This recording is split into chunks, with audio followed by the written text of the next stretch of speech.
El Alcázar Real de Madrid se sumió en un silencio tenso aquella mañana del 6 de noviembre de 1661.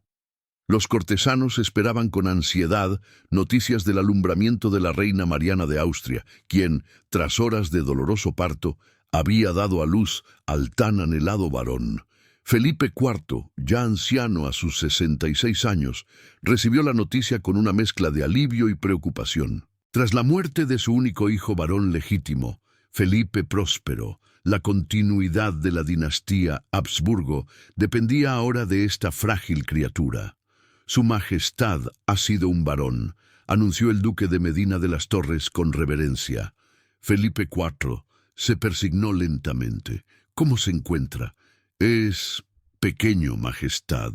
Los médicos están con él». La criatura que acababa de nacer era el futuro Carlos II, un niño débil que apenas podía llorar.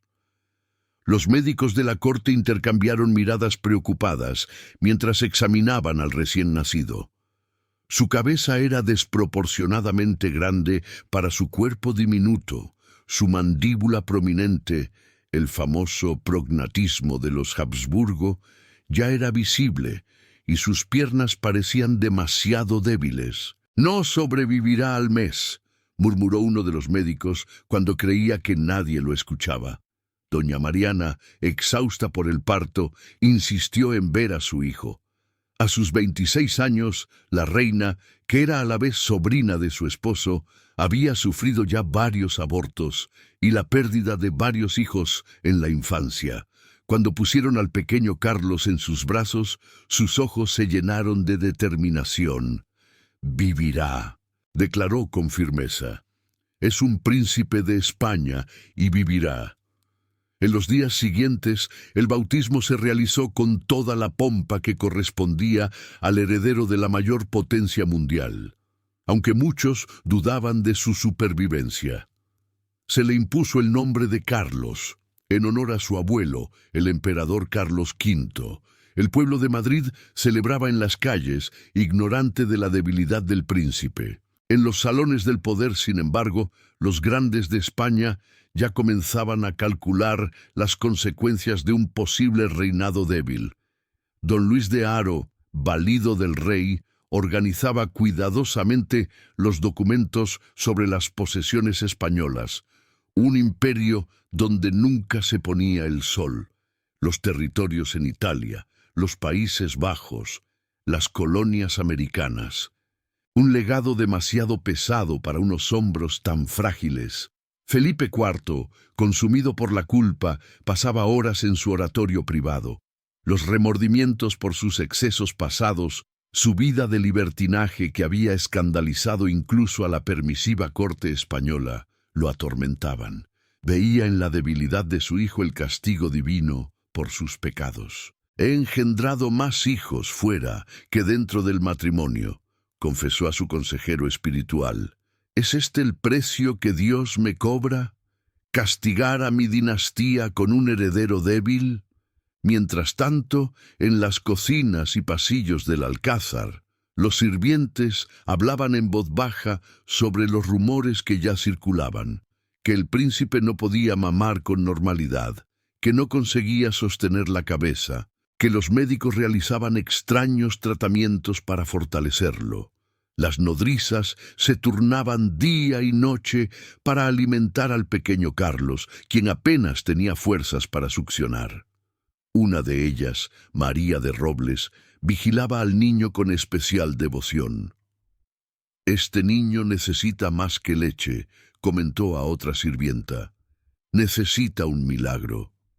En los jardines del Alcázar, Juan José de Austria, hijo ilegítimo de Felipe IV y futuro rival político de Mariana, recibía la noticia del nacimiento de su medio hermano con calculada indiferencia. «Un príncipe débil significa una regencia larga», comentó a su confidente. «Y una regencia larga significa oportunidades para quienes sepan aprovecharlas». Mientras el invierno se asentaba sobre Madrid, el pequeño Carlos sobrevivía contra todo pronóstico. Cada día de vida era considerado casi un milagro. Felipe IV, mirando la cuna de su heredero, intuía que el futuro de la dinastía que había dominado Europa durante casi 2 siglos pendía de un hilo tan frágil como la respiración entrecortada de aquel niño, al que ya algunos cortesanos, en susurros maliciosos, empezaban a llamar el hechizado. La noticia de la muerte de Felipe IV recorrió el Alcázar como un viento gélido aquel septiembre de 1665. El rey había fallecido tras una larga agonía, dejando a un Carlos II de apenas 4 años como heredero de un imperio en decadencia. En la Cámara Real, la reina viuda Mariana de Austria, ahora regente, permanecía arrodillada junto al lecho mortuorio de su esposo, con el rostro cubierto por un velo negro. «Ha muerto el rey», anunció solemnemente el duque de Medina de las Torres. «¡Viva el rey Carlos II!». El pequeño Carlos, ajeno a la magnitud del momento, fue conducido a la ceremonia donde debía ser presentado como nuevo monarca. Caminaba con dificultad, sostenido por su aya, y su rostro pálido contrastaba con el negro riguroso de su vestimenta. Su labio inferior, prominente debido al prognatismo habsburgués, le daba un aspecto perpetuamente melancólico. «Es demasiado pequeño, demasiado débil», murmuraban los cortesanos. «La regencia será larga». Mariana de Austria, a sus 30 años, se enfrentaba a la titánica tarea de gobernar el vasto imperio español mientras criaba a un hijo enfermizo. Con determinación férrea, estableció una junta de gobierno según había dispuesto Felipe IV en su testamento, pero pronto quedó claro que pretendía ejercer el poder real. «Mi hijo necesita protección», declaró a los miembros de la junta, «y España necesita estabilidad». Los primeros años de regencia estuvieron marcados por la influencia creciente de su confesor, el jesuita austriaco Juan Everardo Nittard, a quien nombró inquisidor general, provocando el resentimiento de la nobleza española. Mientras tanto, Carlos crecía en un ambiente sobreprotector, rodeado de mujeres, aislado del mundo exterior por orden de su madre. El palacio se convirtió en un nido de intrigas. Juan José de Austria, el hermanastro de Carlos, populachero y ambicioso, comenzó a organizar una oposición cada vez más abierta contra la regente y su favorito Nittard. En 1669, sus presiones obligaron a la reina a desterrar al jesuita. «La sangre de los Austrias corre por mis venas igual que por las del rey», declaró Juan José a sus partidarios. «No permitiré que extranjeros gobiernen España». La educación de Carlos progresaba con extraordinaria lentitud. A los 8 años apenas sabía leer y escribir. Sus tutores, frustrados, informaban regularmente a la reina sobre sus dificultades. «Su Majestad tiene días mejores que otros», explicaba don Francisco Ramos del Manzano, su preceptor, «pero su memoria es débil y se fatiga con facilidad». El duque de Maura, testigo de aquella época, escribiría más tarde: «Fue un niño hasta los 10 años, un adolescente hasta los 30 y nunca llegó a ser completamente un hombre». La vida diaria del pequeño rey estaba marcada por estrictas ceremonias palaciegas y tratamientos médicos constantes. Los galenos de la corte experimentaban con todo tipo de remedios para fortalecer su constitución, desde baños de vísceras de animales recién sacrificados hasta pociones de oro líquido y coral molido. A los 9 años, Carlos todavía no podía mantenerse en pie durante largos periodos. Sus piernas débiles cedían bajo el peso de las pesadas ropas ceremoniales. En las pocas apariciones públicas, los cortesanos debían sostenerlo discretamente. «El rey se cansa», era la frase codificada para retirarlo rápidamente de cualquier ceremonia. Mientras tanto, un nuevo favorito ganaba influencia sobre la reina, Fernando de Valenzuela, un hidalgo de origen modesto con gran habilidad para los juegos cortesanos. Su ascenso meteórico, de simple introductor de embajadores a marqués de Villasierra, alimentó aún más el descontento. En 1673, la regente ordenó la construcción de un teatro privado en el Alcázar, donde Valenzuela organizaba representaciones para divertir al joven rey. Carlos mostraba una inusitada animación ante estas funciones, uno de los pocos placeres que le estaban permitidos. «Por primera vez lo he visto reír», comentó la condesa de Paredes, dama de honor de la reina. «Ha aplaudido como un niño cualquiera». Sin embargo, estos momentos de normalidad eran escasos. La mayor parte del tiempo, Carlos permanecía aislado, siguiendo una estricta rutina diseñada para proteger su frágil salud. Su único compañero constante era su enano Luisillo, quien gozaba de la libertad de hablarle con franqueza. «Solo el enano le dice la verdad», se comentaba en los pasillos del Alcázar. Conforme se acercaba a los 14 años, edad establecida para el fin de la regencia, la tensión aumentaba en la corte. Juan José de Austria intensificaba su campaña para desplazar a Valenzuela y a la regente. Los grandes de España, cansados de la influencia de favoritos, comenzaban a mostrar abiertamente su descontento. Y mientras las intrigas se tejían a su alrededor, Carlos II pasaba sus días entre tratamientos médicos, ceremonias incomprensibles para él y lecciones que apenas asimilaba, observando el mundo con la mirada perdida y melancólica que caracterizaría todo su reinado. El 6 de noviembre de 1675, Madrid se engalanó para celebrar los 14 años del rey Carlos II. Según la tradición, había llegado el momento de declarar su mayoría de edad. La ceremonia en el Salón del Trono del Alcázar fue solemne. El joven monarca, pálido y visiblemente nervioso, tomaba oficialmente las riendas del imperio más extenso del mundo. «Asumo la responsabilidad que Dios me ha otorgado», pronunció Carlos con voz débil, siguiendo el discurso cuidadosamente ensayado durante semanas. Los cortesanos observaban con atención, intentando evaluar la fortaleza del rey.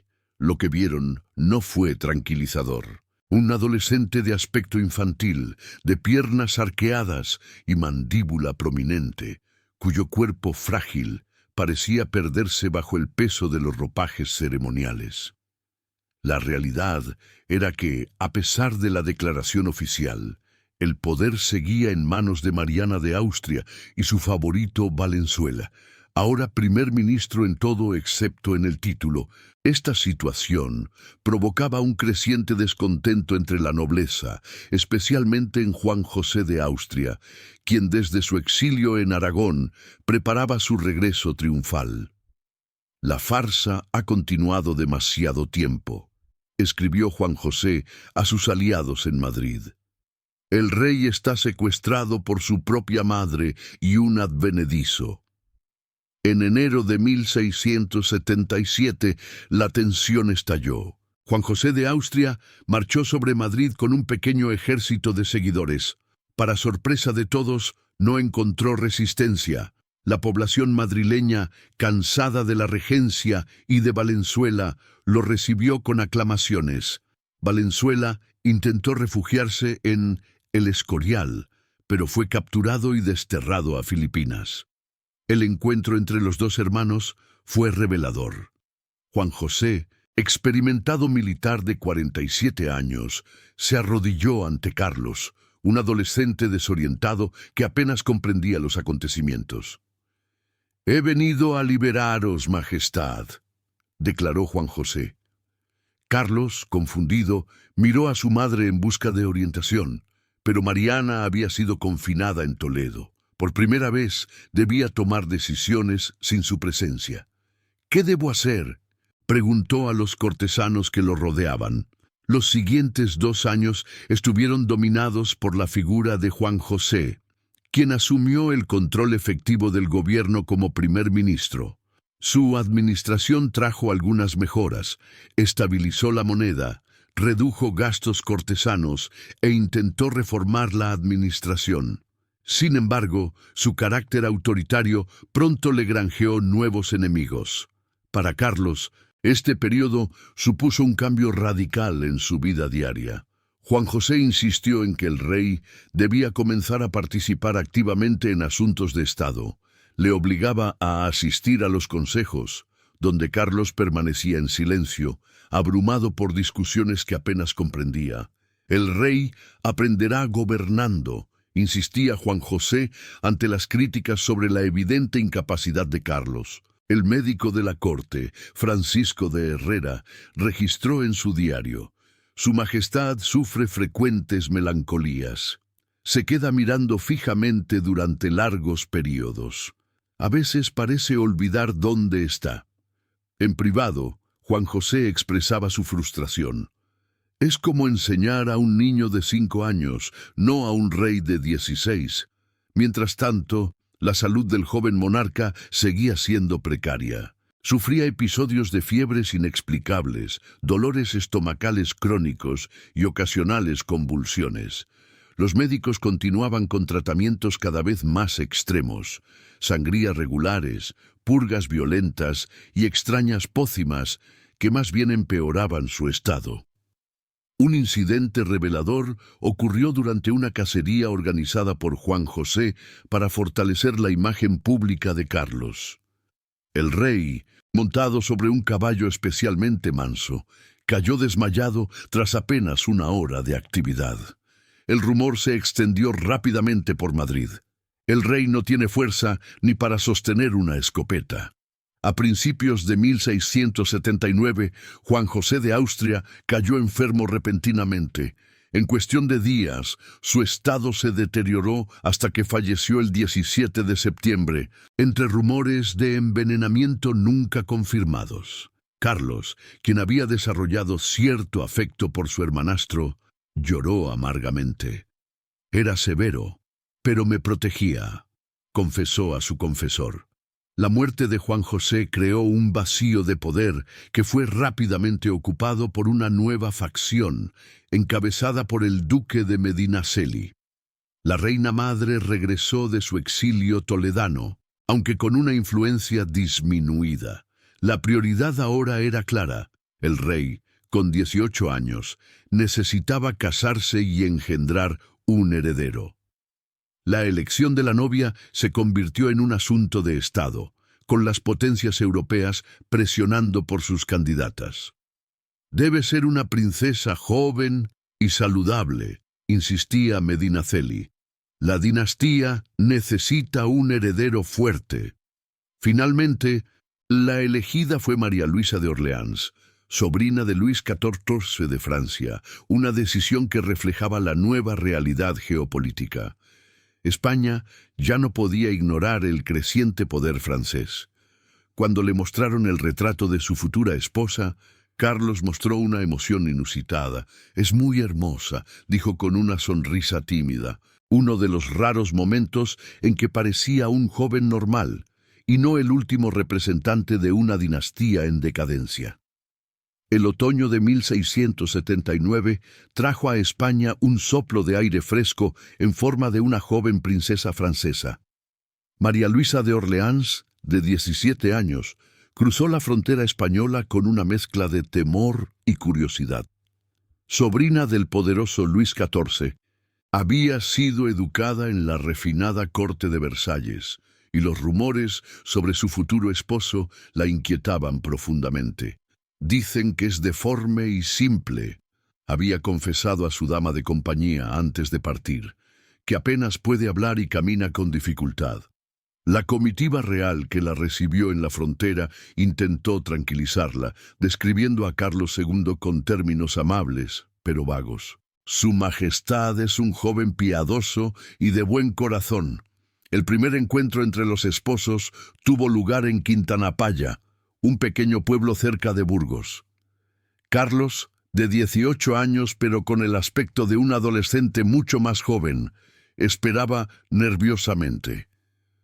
Cuando María Luisa entró en la habitación, un silencio incómodo se apoderó del lugar. La belleza y vitalidad de la princesa contrastaban dolorosamente con la figura frágil del rey.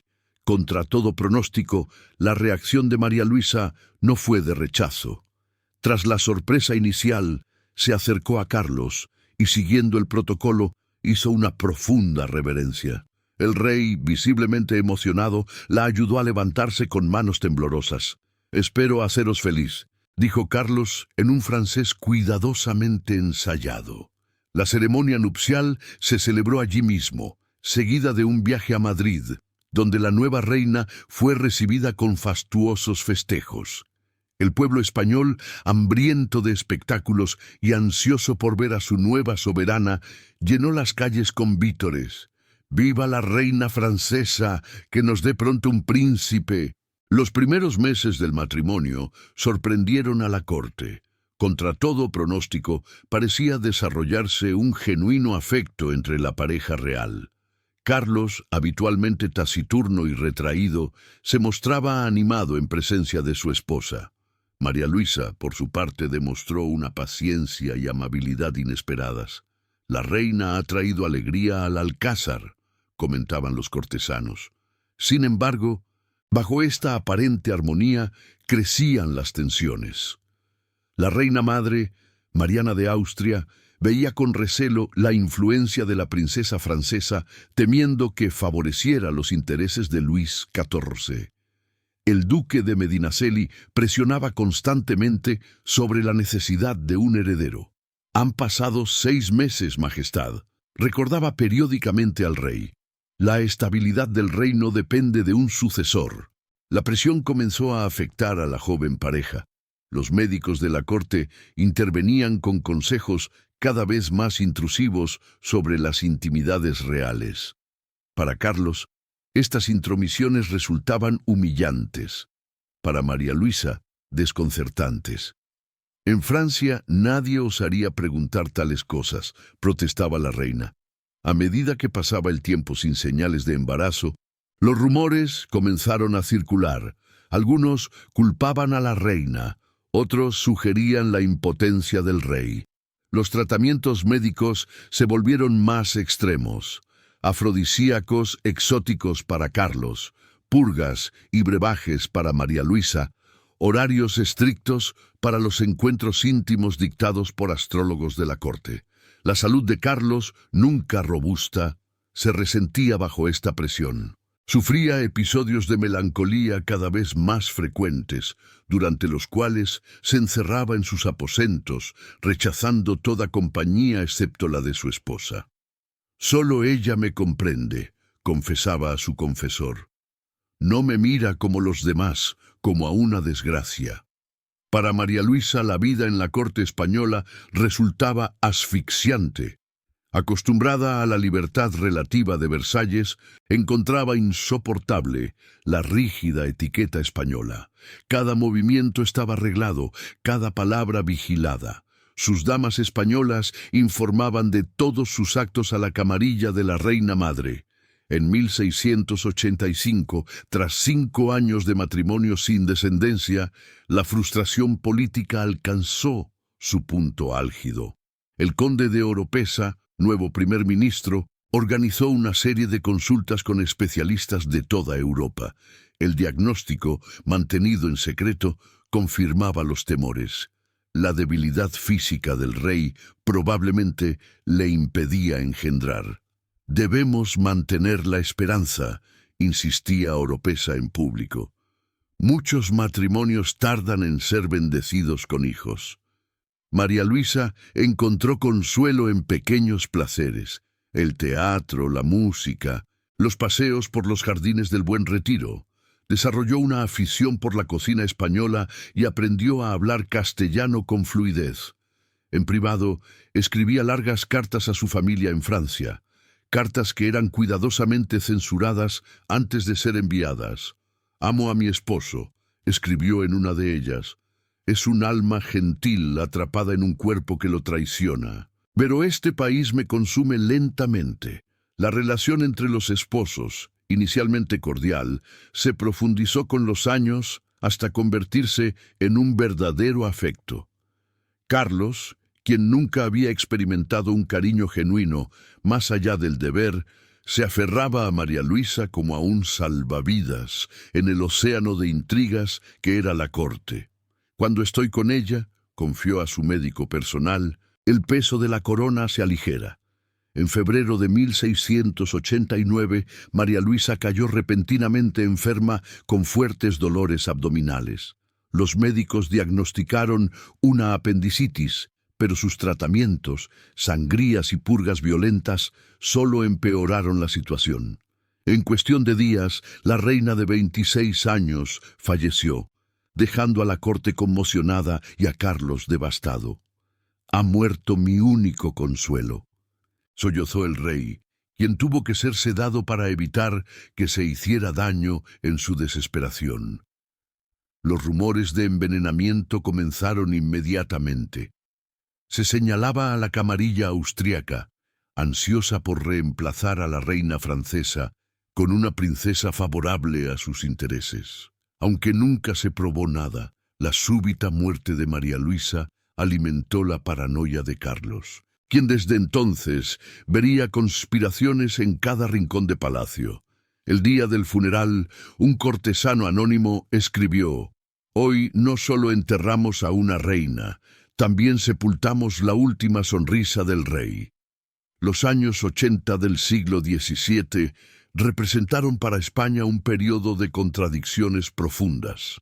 Mientras el imperio continuaba su lento declive en el escenario internacional, la corte madrileña vivía obsesionada con un único objetivo: conseguir un heredero para el trono. Tras el matrimonio de Carlos II con María Luisa de Orleans en 1679, las expectativas eran altas. La joven francesa, rebosante de salud y vitalidad, parecía la candidata perfecta para revitalizar la deteriorada línea de los Habsburgo españoles. Sin embargo, conforme pasaban los meses sin anuncio de embarazo, la preocupación comenzó a extenderse por los pasillos del Alcázar. «La sucesión no puede esperar», declaraba el conde de Oropesa en las reuniones del Consejo de Estado. «De ella depende la paz de Europa». No era una exageración. Las potencias europeas observaban con interés calculador la situación española. Francia, Inglaterra, Austria y los Países Bajos comprendían que la falta de un heredero directo abriría inevitablemente una crisis sucesoria de dimensiones continentales. Los embajadores extranjeros enviaban informes detallados sobre la salud del rey y las perspectivas de descendencia. «El rey católico muestra una constitución cada vez más débil», escribía secretamente el embajador inglés. «Los médicos dudan en privado de su capacidad para engendrar». Para 1683, 4 años después de la boda, la presión sobre la pareja real se había vuelto insoportable. Los médicos de la corte, encabezados por el doctor Gabino Farina, implementaron un régimen estricto destinado a aumentar la fertilidad real para la reina María Luisa. Esto significaba someterse a tratamientos dolorosos y humillantes, desde baños de hierbas supuestamente fertilizantes hasta la aplicación de ventosas en el vientre para corregir la posición del útero. Carlos II no corrió mejor suerte. Su débil constitución fue sometida a una batería de remedios que hoy consideraríamos barbaridades médicas: pociones de testículos de toro pulverizados, ungüentos de ámbar y almizcle aplicados en sus partes íntimas, y dietas especiales que incluían cantidades excesivas de mariscos, considerados afrodisíacos. «Su Majestad debe fortalecer su simiente», explicaba Farina al Consejo Real. «Es débil como agua». El calendario íntimo de los reyes pasó a ser un asunto de Estado. Astrólogos de la corte determinaban los días propicios para la concepción según las fases de la luna y la posición de los planetas. Los confesores reales dictaminaban las prácticas aceptables según la doctrina católica. La Inquisición mantenía una vigilancia estricta sobre los tratamientos para asegurar que no contuvieran elementos heréticos o supersticiosos. A estas presiones institucionales se sumaban las tensiones políticas internas. La corte española estaba dividida en facciones. Los partidarios de Francia, encabezados por el embajador francés, apoyaban a María Luisa, mientras que el partido austríaco, liderado por la reina madre Mariana, veía con recelo a la princesa francesa y buscaba influir en las decisiones de Carlos. La reina francesa no da un heredero porque no conviene a Luis XIV, susurraban los partidarios austríacos.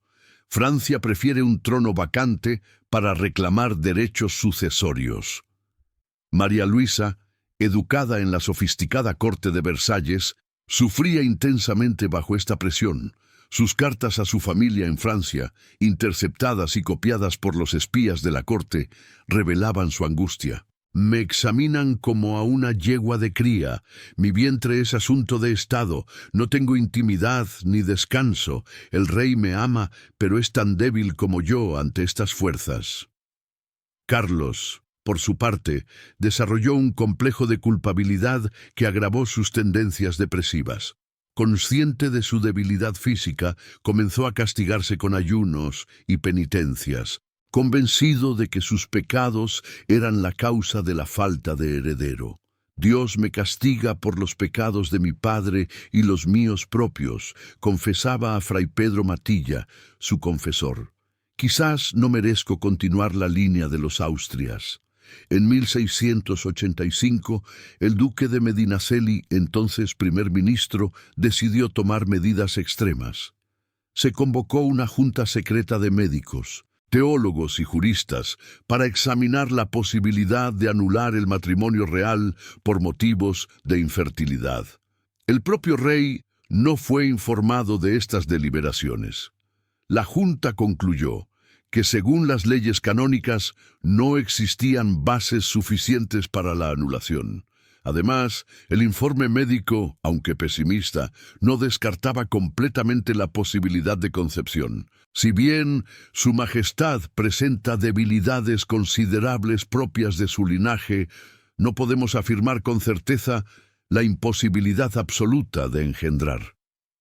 Recomendamos continuar con los tratamientos y observar. Este periodo coincidió con una intensificación de los rumores populares sobre la salud del rey.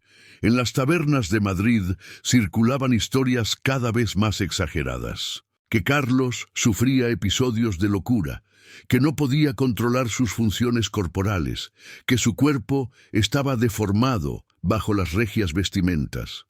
La censura intentaba contener estos rumores, pero resultaba imposible silenciarlos completamente. En 1688, tras casi 10 años de matrimonio sin descendencia, la esperanza comenzaba a desvanecerse. La salud de María Luisa, deteriorada por los tratamientos constantes, daba señales de alarma. Sufría desmayos frecuentes y fiebres inexplicables. Los médicos, temiendo por su vida, recomendaron suspender temporalmente los intentos de concepción. La reina necesita recuperar fuerzas, aconsejaron a un Carlos visiblemente preocupado. A principios de 1689, la tragedia se precipitó. María Luisa cayó gravemente enferma y, en cuestión de días, falleció. Su muerte repentina dejó a Carlos sumido en una profunda depresión y alimentó rumores de envenenamiento. Con apenas 27 años, Carlos II se enfrentaba nuevamente al imperativo dinástico. Debía volver a casarse inmediatamente. La sucesión no podía esperar, aunque su corazón estuviera roto. El rey debe superar su dolor, declaró el conde de Oropesa. España necesita un príncipe de Asturias. Mientras se iniciaban las negociaciones para un nuevo matrimonio, esta vez con Mariana de Neoburgo, princesa del Palatinado, Carlos se refugiaba en la soledad de sus aposentos, contemplando el retrato de María Luisa y preguntándose si su cuerpo, traicionero y débil, sería capaz alguna vez de cumplir con la única tarea verdaderamente importante que la historia exigía de él. El puerto de Santander bullía de actividad aquel frío día de abril de 1690. Una flota de navíos imperiales había llegado escoltando el barco que transportaba a Mariana de Neoburgo, la nueva esperanza dinástica de la monarquía española. A sus 28 años, la princesa alemana del Palatinado Neoburgo había sido cuidadosamente seleccionada por sus antecedentes de fertilidad familiar.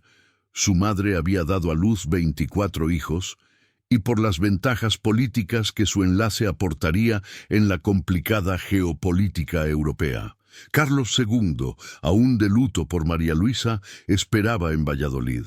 El contraste entre ambos matrimonios no podía ser mayor. Si el primero había nacido de consideraciones políticas, pero había florecido en un afecto genuino, este segundo enlace era fríamente estratégico desde su concepción. Esta vez no buscamos amor, sino un heredero, había declarado sin ambajes el conde de Oropesa al Consejo de Estado. El encuentro inicial entre los esposos resultó incómodo. Carlos, ahora con 29 años, pero aparentando muchos más, debido a su deteriorada salud, intentaba mantener la dignidad real ante su nueva esposa. Mariana, por su parte, no pudo ocultar una momentánea expresión de sorpresa al ver el aspecto enfermizo del monarca. «Majestad», dijo haciendo una profunda reverencia, «es un honor servir a la corona española y a vos». Las palabras, cuidadosamente ensayadas, reflejaban perfectamente la naturaleza del acuerdo. No era un matrimonio romántico, sino una alianza política y, sobre todo, un contrato de procreación. Desde el principio, Mariana demostró ser muy diferente de la dulce María Luisa. Astuta, ambiciosa y consciente de su poder como potencial madre del futuro rey, la nueva reina no tardó en construir su propia red de influencia en la corte.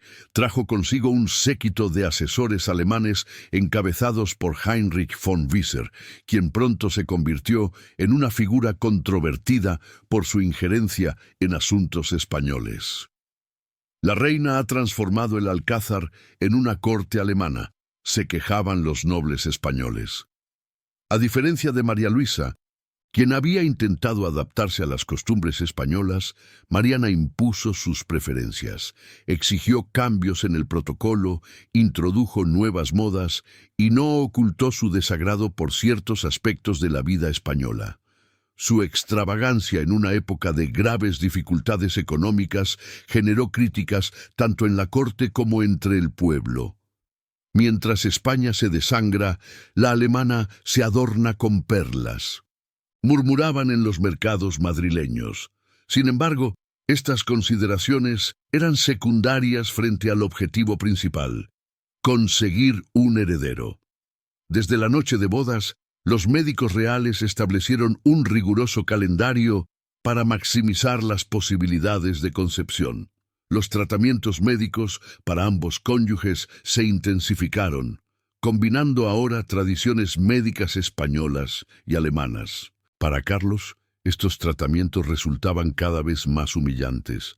Su cuerpo, debilitado por generaciones de endogamia y por una salud precaria desde la infancia, era sometido a pruebas y remedios degradantes. Su médico personal, Dionisio Cardona, registraba meticulosamente cada detalle de sus funciones corporales, desde la calidad de sus evacuaciones hasta la frecuencia de sus erecciones. «Su Majestad muestra signos de virilidad reducida», escribía Cardona en informes que, aunque confidenciales, eran leídos por los miembros más importantes del gobierno. «Recomendamos fortalecer su vigor con extracto de cantárida y testículos de jabalí». Mariana, por su parte, soportaba exámenes ginecológicos invasivos y dolorosos. La presión sobre ella crecía con cada mes que pasaba sin anuncio de embarazo. A diferencia de María Luisa, quien había sufrido en silencio, Mariana protestaba abiertamente contra estos tratamientos. «No soy yo la defectuosa», le confió a su dama de compañía, la condesa de Berlitz, en una conversación que pronto circuló por la corte. «El rey apenas puede sostener el cetro. ¿Cómo esperan que engendre un heredero? Estas indiscreciones dañaron profundamente la ya frágil autoestima de Carlos. Sus episodios depresivos se intensificaron y comenzó a evitar los encuentros íntimos con su esposa, lo que obviamente reducía aún más las ya escasas posibilidades de concepción. En 1693, tras 3 años de matrimonio sin resultados, los médicos de la corte emitieron un diagnóstico devastador en un informe secreto dirigido al Consejo de Estado. Habiendo examinado cuidadosamente a sus majestades y tras consultar los más autorizados tratados médicos, debemos informar que la posibilidad de que el rey engendre es extremadamente reducida. Su simiente es débil y acuosa, y su vigor insuficiente para el acto procreativo completo. Esta evaluación, aunque mantenida en estricto secreto, filtró información suficiente para que las potencias europeas comenzaran a prepararse activamente para la eventualidad de un trono español vacante. Los embajadores extranjeros enviaban informes cada vez más pesimistas sobre la salud del rey y las posibilidades sucesorias. El último Habsburgo se extingue ante nuestros ojos, escribió el embajador veneciano, y con él, quizás, la paz de Europa. Mientras tanto, la relación entre Carlos y Mariana se deterioraba rápidamente. La reina, frustrada por su fracaso en concebir y consciente de que su posición dependía de ello, canalizó sus energías hacia la política. Formó una poderosa camarilla conocida como el Partido Alemán, que promovía los intereses del Sacro Imperio Romano en la política española y se oponía ferozmente a cualquier acercamiento a Francia. Carlos, cada vez más aislado y consciente de su incapacidad para cumplir con su deber dinástico, buscaba consuelo en la religión. Pasaba horas en oración, realizaba penitencias extremas y consultaba constantemente a su confesor sobre la voluntad divina. «Dios me castiga por los pecados de mi dinastía», se lamentaba. «Quizás España necesite una nueva casa real, sangre nueva». En 1696, tras 6 años de matrimonio sin descendencia, la esperanza de un heredero directo se había desvanecido prácticamente. La salud de Carlos, que nunca había sido robusta, mostraba signos alarmantes de deterioro. Sufría convulsiones frecuentes, pasaba días enteros en cama y su capacidad mental parecía disminuir. Los rumores sobre su estado se multiplicaban. En los salones aristocráticos, en las sacristías de las iglesias y en las tabernas populares, todos hablaban del mismo tema. El rey estaba hechizado. Solo la brujería podía explicar la persistente infertilidad real y el deterioro inexorable de su salud. La idea, inicialmente descartada como superstición popular, comenzó a ser considerada seriamente incluso en los círculos más elevados de la corte. Si el mejor conocimiento médico no podía explicar o remediar la condición del rey, quizás la respuesta estuviera en el ámbito sobrenatural. «Hay fuerzas oscuras trabajando contra la dinastía», susurraba la condesa de Soissons, una dama de origen italiano conocida por sus conocimientos de ocultismo. «El rey necesita protección espiritual». Estas sugerencias encontraron terreno fértil en la mente atormentada de Carlos. Criado en una atmósfera de estricta religiosidad y superstición, el rey comenzaba a creer que fuerzas sobrenaturales conspiraban contra él.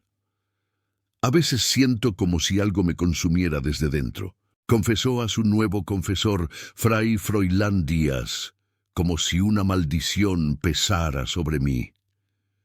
Mientras el siglo XVII se acercaba a su fin, el último Habsburgo español y su corte se preparaban para recurrir a medidas desesperadas. Si la medicina había fracasado en dar un heredero al trono, quizás la respuesta estuviera en los exorcismos y rituales que la Iglesia reservaba para combatir las obras del maligno. A finales de 1696, Madrid era un hervidero de rumores. En las tabernas del Rastro, en los comercios de la Puerta del Sol, Y hasta en los corrillos que se formaban a la salida de las iglesias, una idea se repetía con insistencia creciente. El rey estaba hechizado. Esta creencia, que inicialmente circulaba solo entre las clases populares, comenzaba ahora a infiltrarse en los círculos más elevados de la corte. Carlos II, con 35 años, pero aparentando un anciano, atravesaba uno de los peores periodos de su deteriorada salud. Apenas podía mantenerse en pie durante las ceremonias públicas, sufría episodios de delirio y convulsiones, y sus largos periodos de melancolía preocupaban incluso a los cortesanos más acostumbrados a sus excentricidades. El rey pasa días enteros encerrado en su oratorio, informaba el marqués de Leganés al Consejo de Estado. Se niega a comer y habla de demonios que lo atormentan durante la noche. La incapacidad de producir un heredero después de 2 matrimonios alimentaba las teorías sobre maleficios. La ciencia médica de la época, tras agotar sus recursos, comenzaba a ceder terreno a explicaciones sobrenaturales.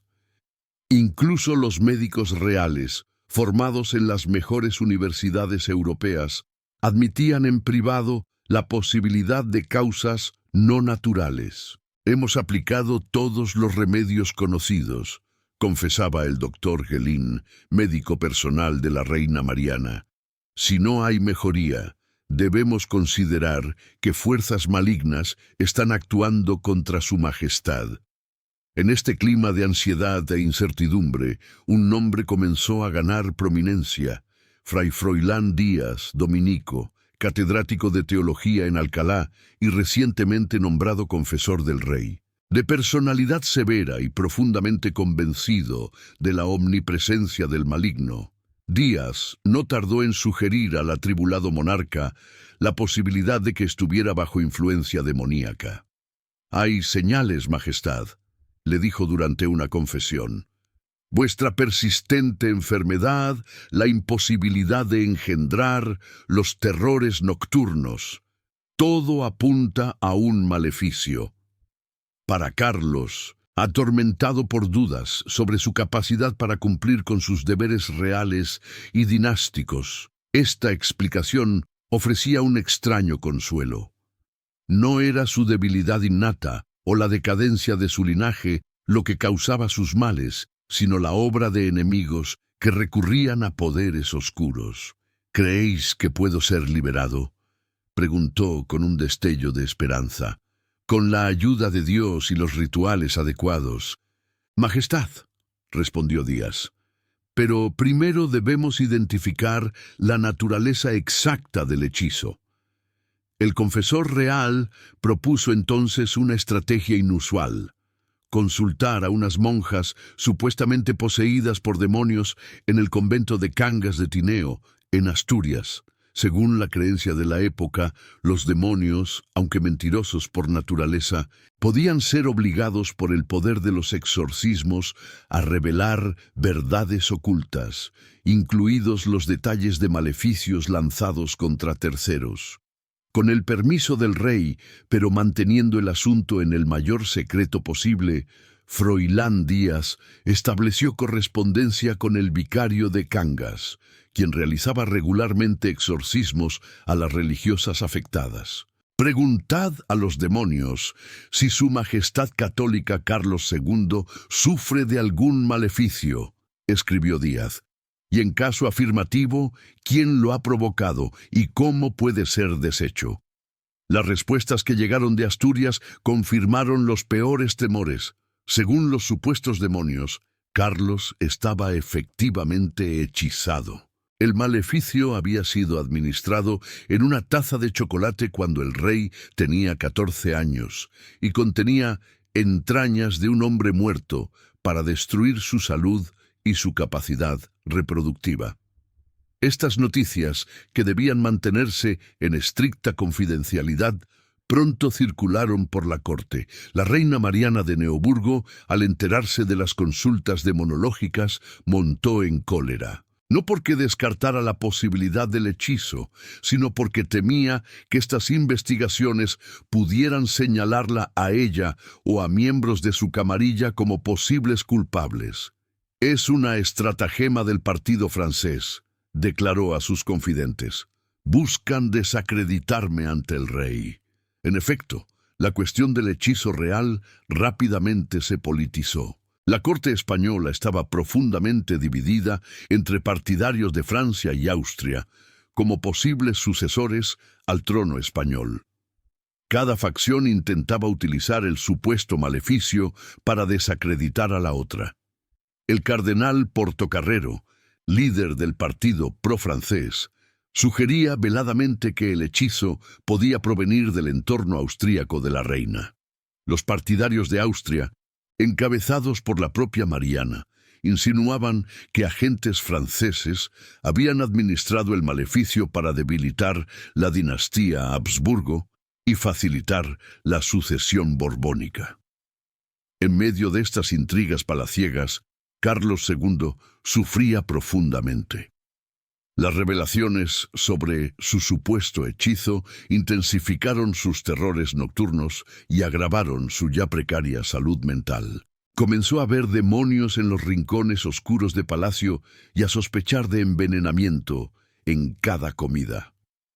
«No confío en nadie, salvo en vos», confesaba a Froilán Díaz. «Todos desean mi muerte para repartirse mi imperio». A principios de 1698, la situación dio un giro dramático. Froilán Díaz, convencido de la necesidad de medidas más radicales, propuso al rey someterse a una serie de exorcismos. Estos rituales, reservados normalmente para casos de posesión demoníaca, servirían en este caso para liberar al monarca de los efectos del maleficio. «No estáis poseído, Majestad», aclaró Díaz ante la alarma del rey.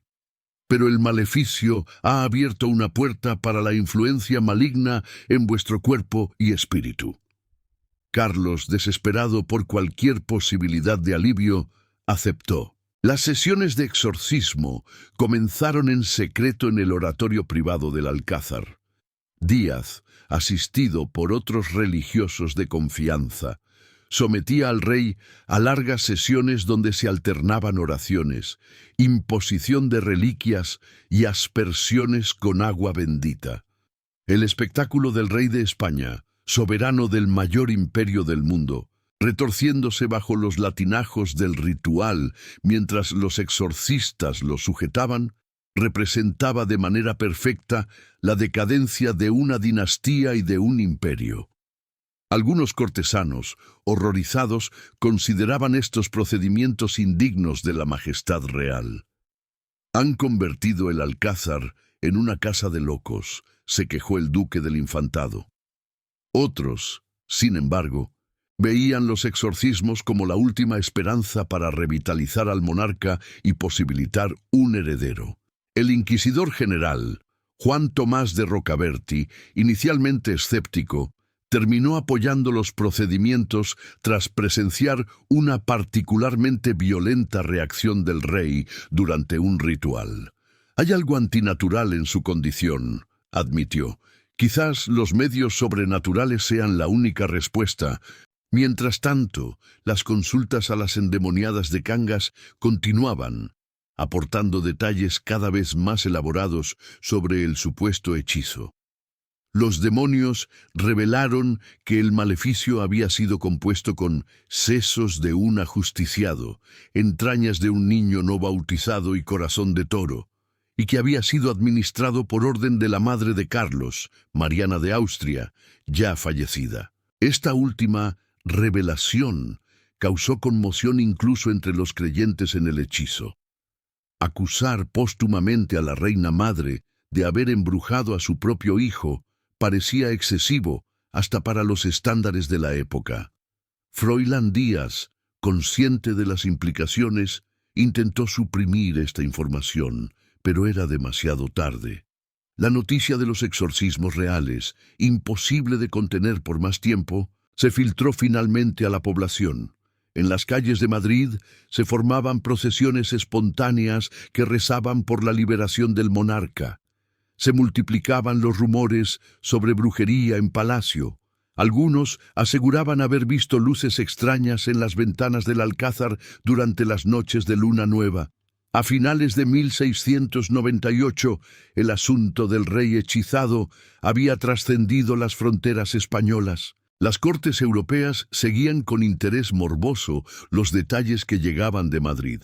Para muchos observadores extranjeros, estos eventos confirmaban la imagen de España como un país atrasado y supersticioso. Los españoles, incapaces de admitir la decadencia natural de su dinastía, recurren a explicaciones sobrenaturales, escribió sarcásticamente el embajador veneciano. Buscan demonios cuando deberían mirar su propio sistema de gobierno. Para Carlos II, atrapado en una red de supersticiones, intrigas políticas y genuino sufrimiento físico y mental, los exorcismos representaban quizás la última esperanza de recobrar algo de control sobre su vida y su reino.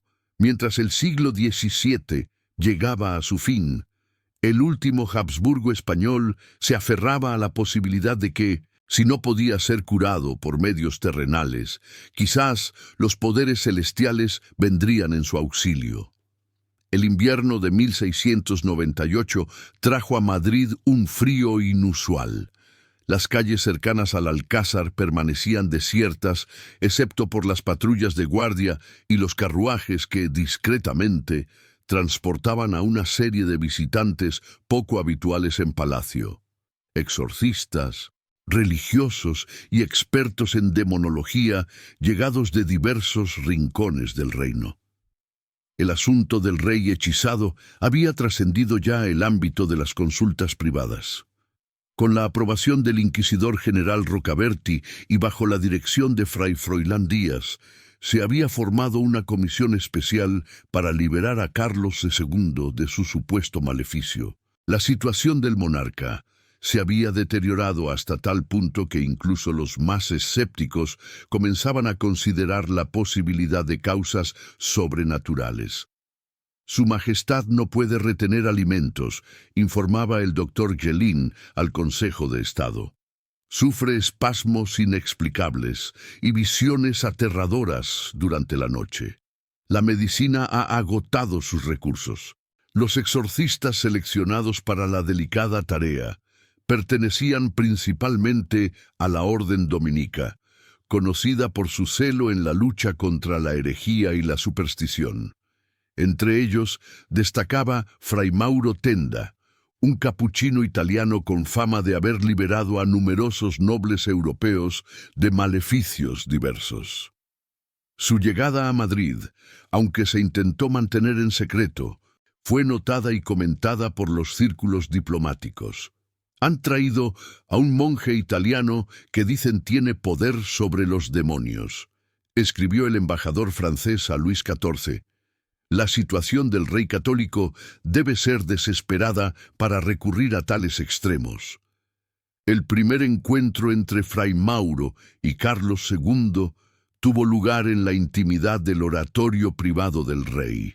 Testigos presentes describirían más tarde la impresión que causó en el religioso italiano la figura deteriorada del monarca.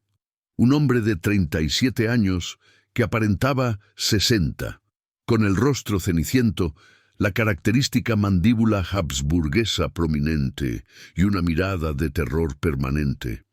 «Majestad», dijo Tenda después de una reverencia, «estoy aquí para ayudaros a combatir las fuerzas del mal que os afligen».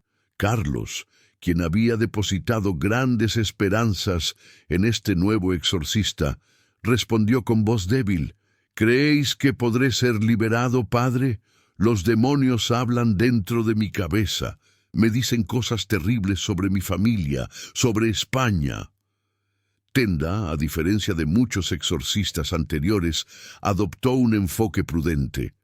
Después de examinar al rey, declaró que, antes de proceder con exorcismos completos, era necesario determinar con certeza la naturaleza exacta del maleficio.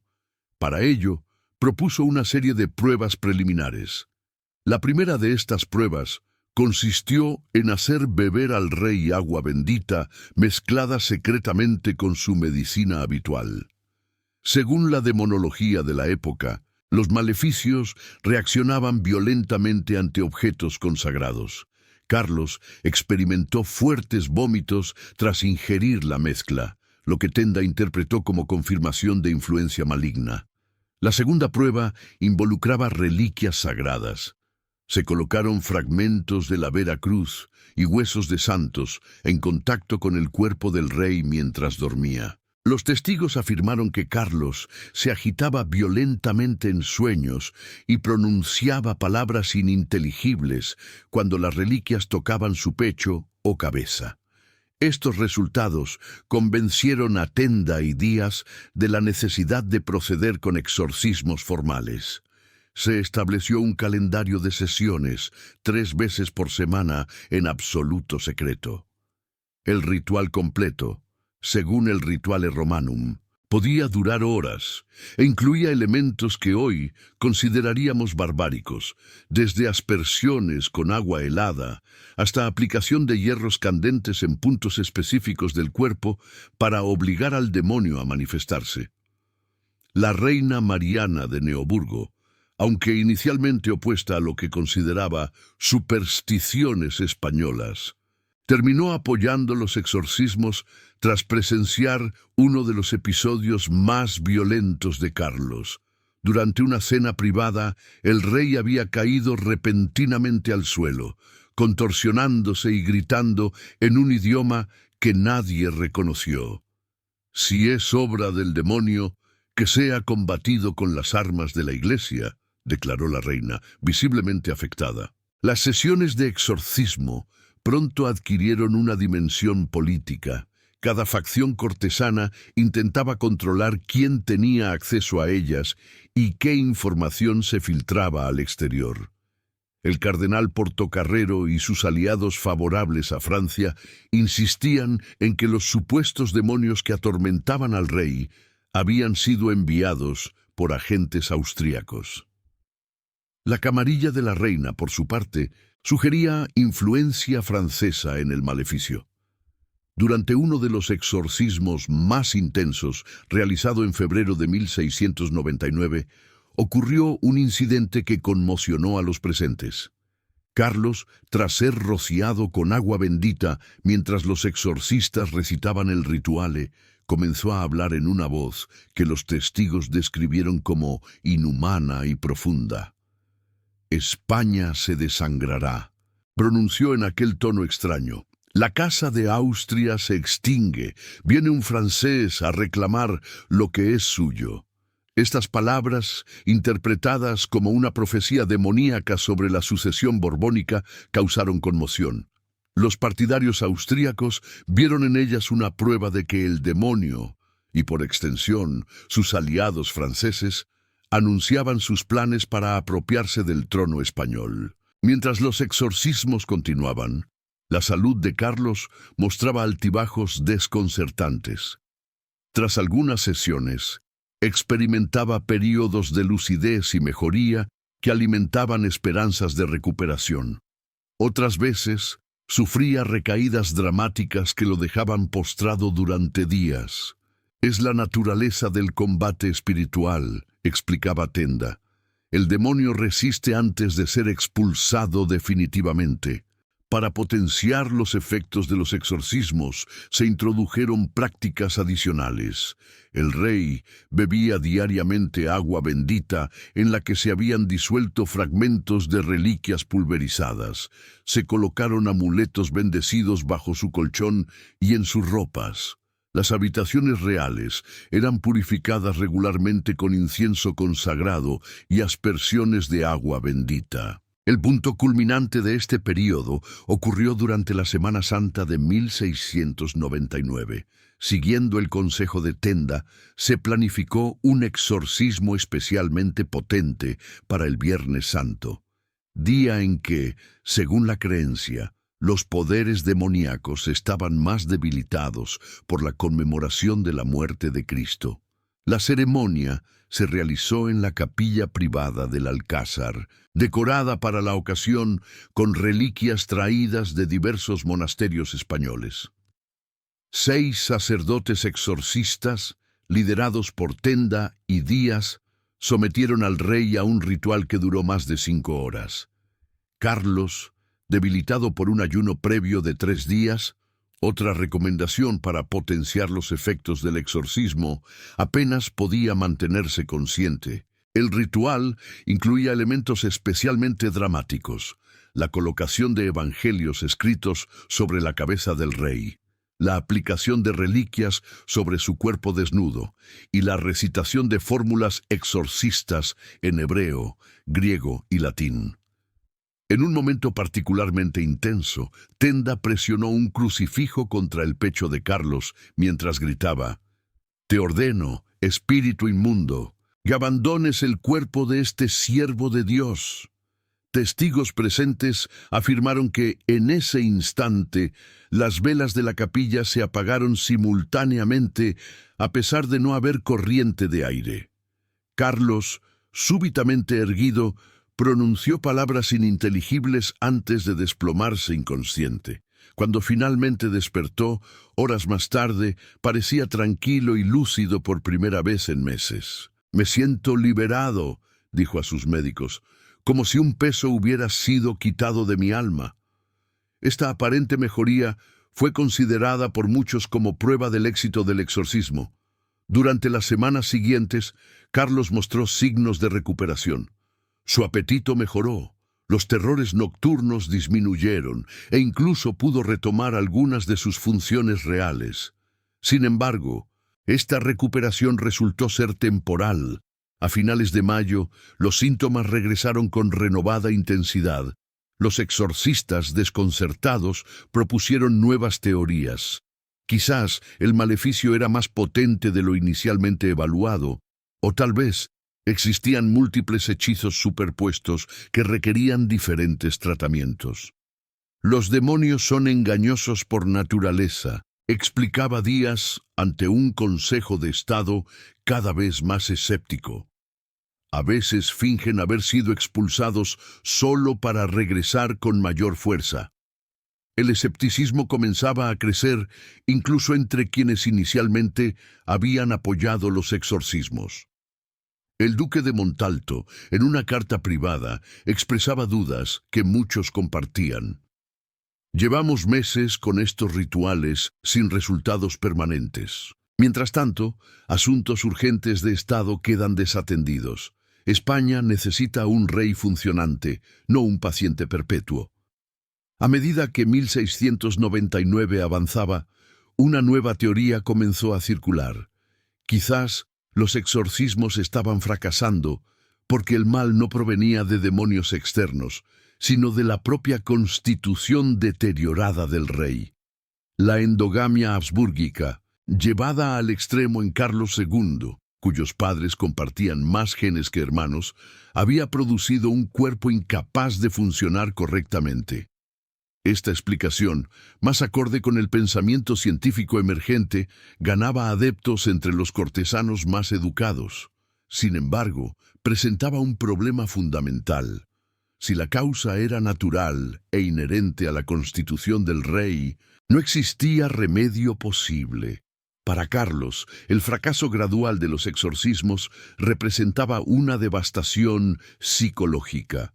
Había depositado sus últimas esperanzas en la intervención divina y ahora incluso ese consuelo se desvanecía. «Dios me ha abandonado», confesó a Díaz durante una sesión particularmente dolorosa. «Quizás mi dinastía ha pecado demasiado para ser perdonada». A finales de 1699, el programa de exorcismos fue oficialmente suspendido. Tenda regresó a Italia, y Díaz, cada vez más cuestionado por sus métodos, enfrentaba una investigación inquisitorial iniciada por sus enemigos políticos. El último Habsburgo español quedaba así abandonado a su suerte, sin esperanzas médicas ni espirituales.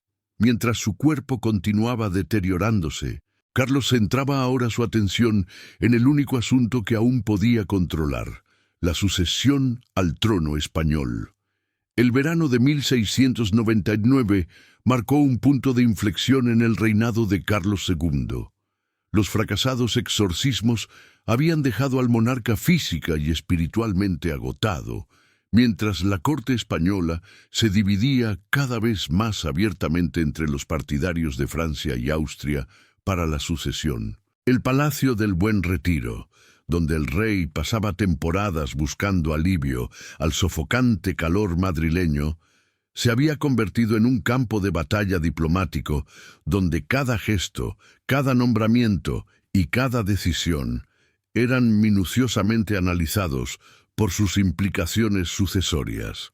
La salud de Carlos experimentaba un deterioro imparable. A sus 38 años, su cuerpo parecía el de un anciano decrépito.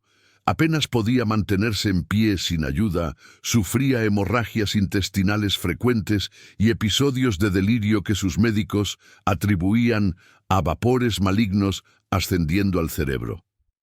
«Su Majestad no sobrevivirá al invierno», pronosticó sombríamente el doctor Gelín en una consulta secreta con el cardenal Portocarrero. «Es momento de asegurar una transición ordenada. Esta evaluación, aunque mantenida en estricta confidencialidad, era compartida por la mayoría de las cortes europeas. Los embajadores extranjeros en Madrid enviaban despachos casi diarios sobre la salud del rey, y las potencias europeas aceleraban sus preparativos para el reparto del imperio español. En este contexto, dos facciones principales luchaban por influir en el testamento real. El partido francés, liderado por el cardenal Portocarrero, que apoyaba a Felipe de Anjou, nieto de Luis XIV y bisnieto de Felipe IV, y el partido austriaco, encabezado por la reina Mariana de Neoburgo, que defendía los derechos del archiduque Carlos de Austria, hijo del emperador Leopoldo I. El cardenal Portocarrero, hombre astuto y pragmático, había ganado influencia sobre el rey tras el fracaso de los exorcismos. Aprovechando la desgracia política de Froilán Díaz y sus aliados, se había posicionado como consejero espiritual de facto de Carlos. Con sutileza, insinuaba que la salvación del alma real y la integridad del imperio dependían de una sucesión favorable a Francia. «Majestad», le decía en confesión, «la guerra sería inevitable si el trono pasa a la Casa de Austria. Solo un príncipe, con el respaldo del poder francés, podría mantener unidas vuestras posesiones». La reina Mariana, por su parte, utilizaba tácticas más directas. Consciente de que su influencia dependía completamente de la voluntad de su esposo, no se separaba de su lado, controlando quién podía hablar con él y manipulando sus fluctuantes estados de ánimo. «Mi querido esposo», le susurraba en momentos de intimidad, «mi familia ha sido siempre leal a la vuestra. La sangre austríaca debe continuar en el trono español». Entre estas dos facciones principales existían grupos menores con sus propias agendas. Algunos nobles apoyaban al príncipe José Fernando de Baviera, hasta su repentina muerte en 1699. Otros defendían soluciones más exóticas como la sucesión del duque de Saboya, e incluso existía un pequeño partido que abogaba por la división del imperio entre varios pretendientes. La enfermedad del rey facilitaba estas manipulaciones. Carlos, atormentado por dolores físicos constantes y terrores espirituales, era vulnerable a la presión psicológica. Su capacidad para tomar decisiones coherentes disminuía día a día y a menudo cambiaba de opinión sobre su sucesor varias veces en una misma semana.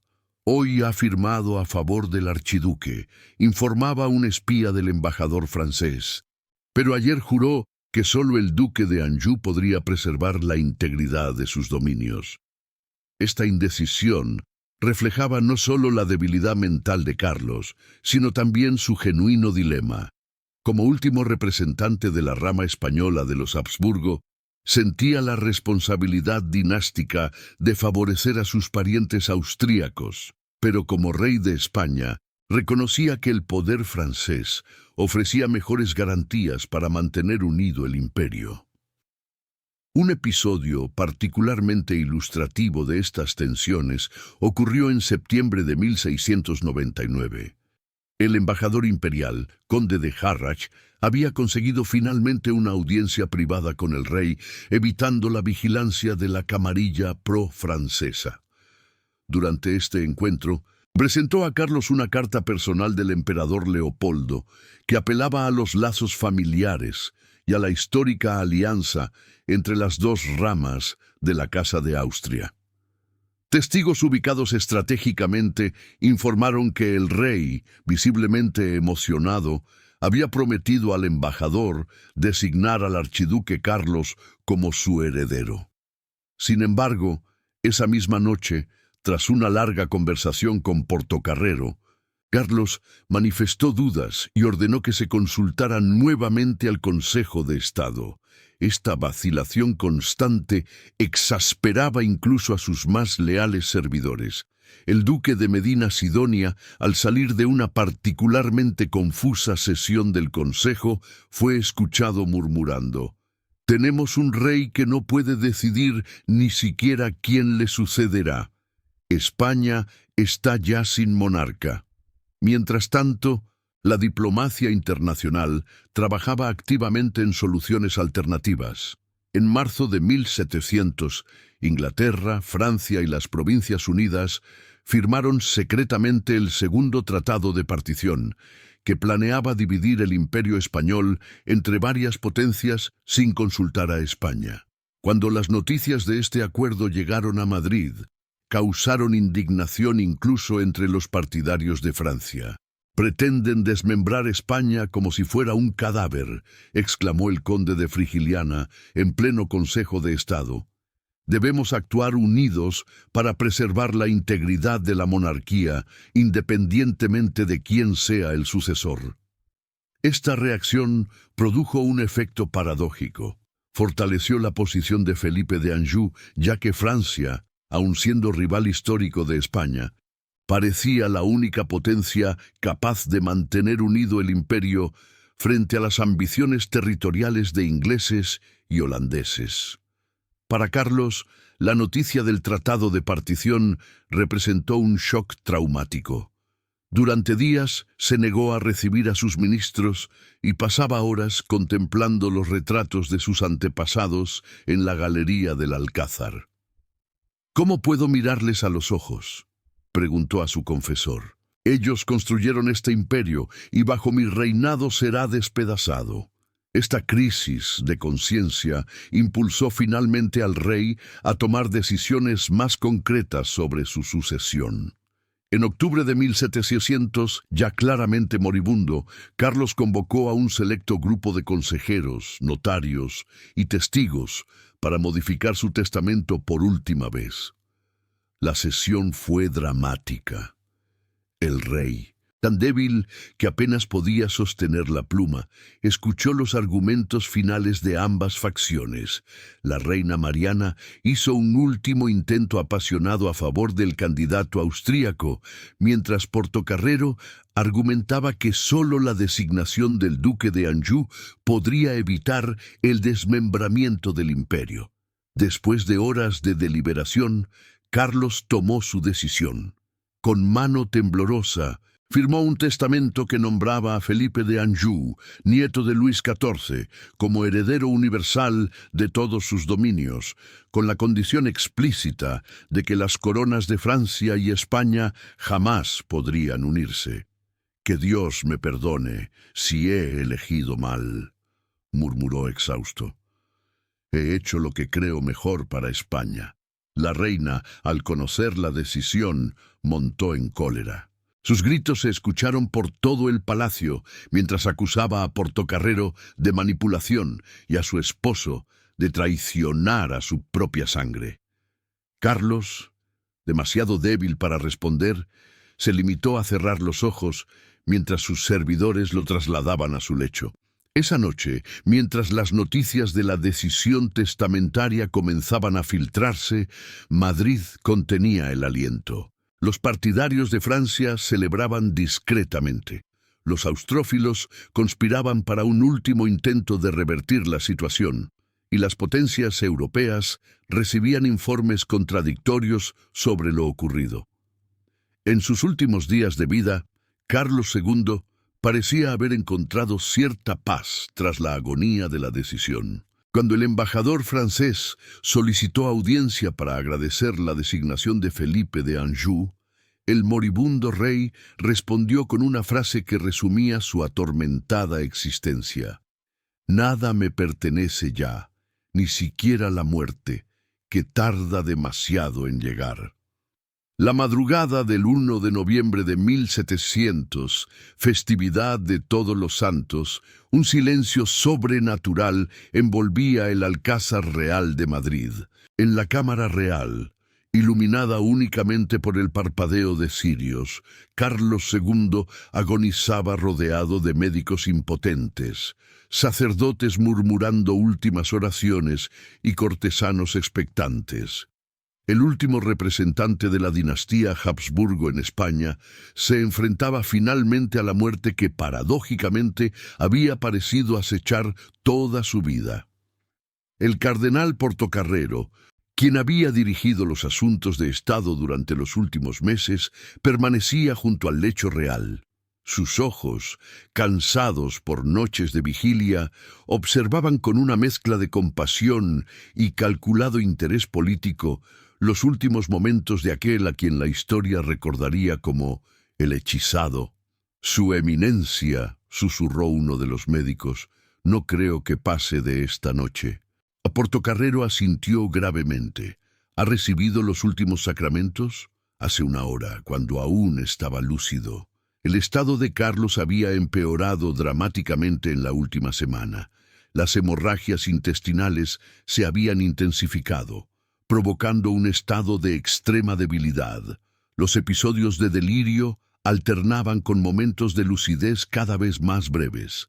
Su cuerpo, siempre frágil, ahora parecía consumirse visiblemente, hora tras hora.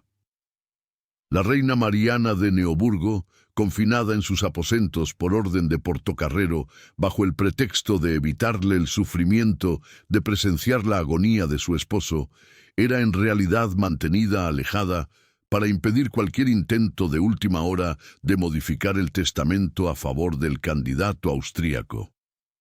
«La reina exige ver a su majestad», informó una dama de honor. «El rey necesita tranquilidad en estos momentos», respondió firmemente Portocarrero. Las emociones solo precipitarían su fin. En realidad, Carlos había preguntado por ella en uno de sus últimos momentos de claridad.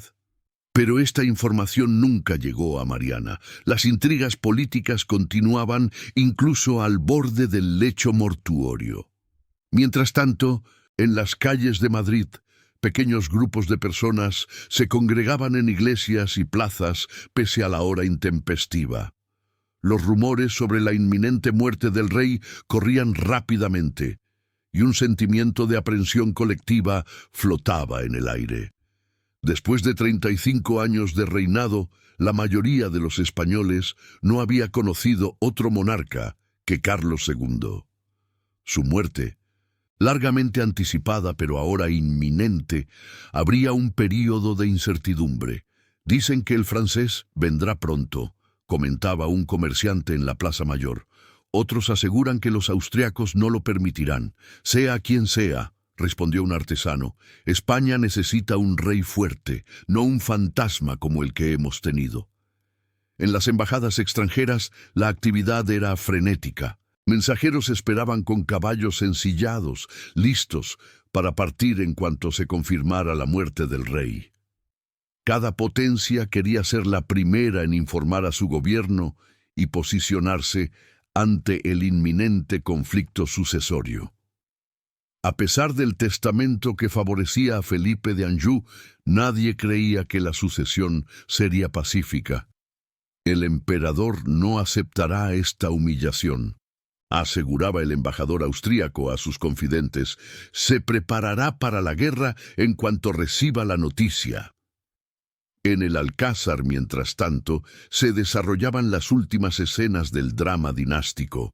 Carlos, en un momento de inesperada lucidez, abrió los ojos y reconoció a Portocarrero. «Eminencia», murmuró con voz apenas audible, «¿he hecho lo correcto? ¿He salvado a España?» El cardenal, tomando la mano esquelética del monarca, respondió con solemne gravedad: «Majestad, habéis actuado como un verdadero rey. España permanecerá unida gracias a vuestra sabiduría». Esta afirmación, más política que sincera, pareció tranquilizar momentáneamente al moribundo. Una leve sonrisa, quizás la primera en meses, se dibujó en su rostro demacrado. «Siempre quise ser un buen rey», susurró, «pero mi cuerpo, mi sangre, me traicionaron». Estas palabras, cargadas de la conciencia de su propia inadecuación física, resumían la tragedia personal de Carlos II. Nacido con todas las expectativas y responsabilidades de un gran monarca, su cuerpo, debilitado por generaciones de endogamia, nunca le había permitido cumplir plenamente con su destino. A medida que la noche avanzaba, Carlos alternaba entre la inconsciencia y breves momentos de agitación. Durante uno de estos episodios comenzó a murmurar nombres de antepasados: Felipe II, Carlos V, como si conversara con los fantasmas de la dinastía que estaba a punto de extinguir. «Padre», llamó en un momento, confundiendo aparentemente a Portocarrero con Felipe IV, «perdóname por no haber sido el hijo que España necesitaba». Hacia las 3 de la madrugada, el rey entró en la fase final. Su respiración se volvió irregular, con largos períodos de apnea seguidos por jadeos desesperados. Los médicos, habiendo agotado sus inútiles remedios, se limitaban ahora a observar impotentes. «Comenzad las oraciones por los agonizantes», ordenó Portocarrero. Mientras los sacerdotes entonaban el ritual, los cortesanos presentes, representantes de las principales casas nobles de España, observaban con expresiones solemnes. Algunos mostraban genuino dolor. Otros apenas disimulaban su impaciencia por el cambio dinástico que se aproximaba. A las 4:15 de la madrugada del día de Todos los Santos, Carlos II de España exhaló su último aliento. El médico de cámara se inclinó sobre el cuerpo inmóvil, comprobó la ausencia de pulso y con voz quebrada pronunció la frase ritual: «Su Majestad ha fallecido. Que Dios acoja su alma». Un estremecimiento recorrió la habitación. Portocarrero, asumiendo inmediatamente el control de la situación, dio órdenes precisas: «Que se selle la cámara real. Que nadie entre ni salga del palacio sin autorización. Convocad inmediatamente al Consejo de Estado». Mientras los cortesanos se retiraban en silencio, un paje fue enviado para informar a la reina viuda. Los sollozos de Mariana, mezcla de genuino dolor y frustración política, resonaron pronto por los pasillos del Alcázar. Para mediodía, toda Madrid conocía la noticia. Las campanas de iglesias y conventos doblaban a muerto, mientras pregoneros oficiales anunciaban formalmente el fallecimiento del rey. Simultáneamente, se daba lectura pública a las cláusulas principales del testamento, confirmando que Felipe de Anjou, nieto de Luis XIV, había sido designado heredero universal de la monarquía española. En la Catedral de San Isidro, una misa solemne reunió a la nobleza y las autoridades. El cuerpo de Carlos II, sometido apresuradamente a los procesos de embalsamamiento, fue expuesto en la capilla ardiente instalada en el Salón de los Espejos. La tradición exigía que el rostro del monarca quedara visible, pero los estragos de la enfermedad habían sido tales que resultó necesario aplicar gruesas capas de maquillaje para hacerlo presentable. «Parece más saludable muerto que vivo», comentó cínicamente un diplomático al observar el cadáver real. Durante 3 días, una procesión interminable de madrileños desfiló ante los restos de su rey. Muchos lo hacían por genuino respeto, otros por simple curiosidad. Para la mayoría, Carlos II había sido una figura distante y enigmática, más un símbolo que una persona real. El funeral de Estado, celebrado el 4 de noviembre, fue una grandiosa representación del poder y la continuidad monárquica. Mientras el féretro recorría el camino hacia el Escorial, donde reposaría junto a sus antepasados, los heraldos ya proclamaban: «El rey ha muerto, viva el rey Felipe V». La misma noche del funeral, un mensajero partió hacia Versalles con la notificación oficial para Luis XIV y su nieto. Un nuevo capítulo en la historia de España estaba a punto de comenzar, mientras la guerra de sucesión se perfilaba en el horizonte. En los salones diplomáticos europeos, la noticia fue recibida con una mezcla de expectación y alarma. El embajador veneciano resumió el sentimiento general en su informe. Con Carlos II, no solo muere un hombre, sino toda una época. La dinastía que construyó el mayor imperio conocido se extingue, víctima de su propia grandeza y de las leyes inexorables de la naturaleza. Lo que vendrá ahora será determinado no por testamentos o tratados, sino por la fuerza de las armas. En el Escorial, mientras tanto, el cuerpo del último Habsburgo español era depositado en el pudridero real, donde permanecería hasta que la descomposición permitiera su traslado definitivo al Panteón de Reyes. Juan de Austria, capellán mayor, pronunció las últimas oraciones mientras la pesada losa se cerraba sobre el féretro. «Aquí yace Carlos II», murmuró uno de los monjes presentes, «el hechizado en vida, el olvidado en muerte».